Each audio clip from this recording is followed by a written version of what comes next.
প্রিয়জনদের সাথে ঈদ করে রাজধানীতে ফিরতে শুরু করেছে মানুষ। এ বিষয়ে আরো খবর জানতে রাজধানীর কমলাপুর রেল স্টেশন থেকে আমাদের সঙ্গে যুক্ত হচ্ছেন রাকিব আল জাবেদ। রাকিব,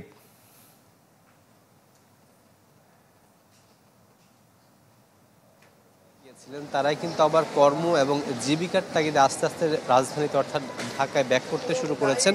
ইতোমধ্যে কিন্তু সকাল থেকে মোট দুটো ট্রেন কমলাপুর রেল স্টেশনে এসে ভিড়েছে এবং সেই ট্রেনগুলো থেকে যে সমস্ত যাত্রীরা নেমেছেন তারা আমাদেরকে বলছিলেন যে আসলে ইচ্ছে না করলেও জীবিকার তাগিদে কিন্তু তাদেরকে আস্তে আস্তে ঢাকায় ফিরতে হচ্ছে।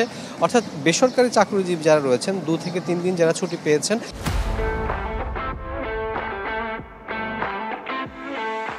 তারাই কিন্তু আস্তে আস্তে এখন এই মুহূর্তে ঢাকায় আসছেন। অনেকে পরিবার সমেত আসছেন, আবার অনেকে পরিবারকে রেখে শুধু নিজেই এখন কাজে যোগ দেওয়ার জন্য ঢাকায় ফেরত আসছেন।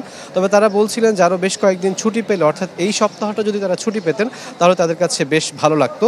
আপনি যেমনটি বলছিলেন যে এখনও পর্যন্ত কিন্তু বেশ কয়েকজন যাত্রীর সাথে আমাদের কথা হয়েছে যে স্বাচ্ছন্দ্যেই কিন্তু তারা আস্তে আস্তে ঢাকায় চলে আসছেন।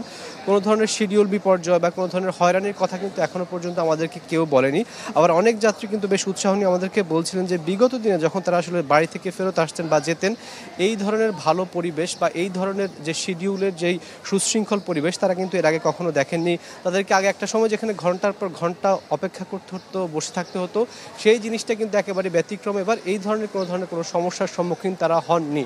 ঠিক বিপরীত চিত্রটাও কিন্তু আমরা দেখতে পাচ্ছি। অর্থাৎ যারা ঈদ ঢাকায় করেছেন বা কর্মক্ষেত্রে থাকার কারণে ঢাকায় ঈদ করতে হয়েছে, তারা কিন্তু আস্তে আস্তে এখন আবার অনেকেই কিন্তু বাড়ির পথে যাচ্ছেন।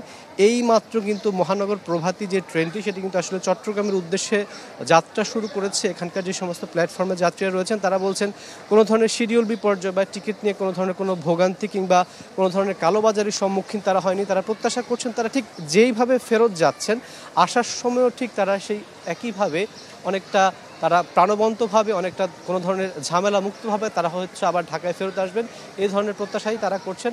ঠিক একইভাবে অন্যান্য যে সমস্ত জায়গাগুলো রয়েছে সেই জায়গাগুলোতে সাধারণ মানুষজন ঢাকায় আসার সময় কোনো ধরনের সমস্যা বা ঝামেলা ফেস করেনি বলে আমরা জানতে পেরেছি। তমাল, এই ছিল কমলাপুর থেকে আমার কাছে সবশেষ তথ্য। রাকিব, আপনাকে ধন্যবাদ।